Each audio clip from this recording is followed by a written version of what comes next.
Включили, як то кажуть, фільмець подивитися. Я тепер і вам покажу. Арнольда Шварценеггера Добре, слухайте.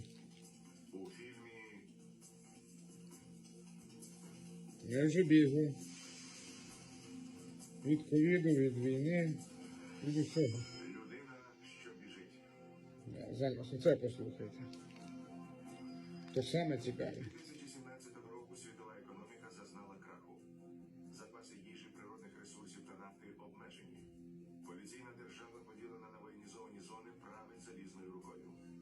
Держава контролює телебачення, і садистське ігрове шоу «Людина, що біжить» стало найпопулярнішою програмою в історії.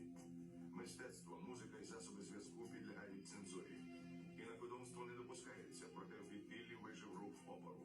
Коли високотехнологічні гладіатори виявляються неспроможними придушити народне прагнення до свободи, постає необхідність у древніших методах.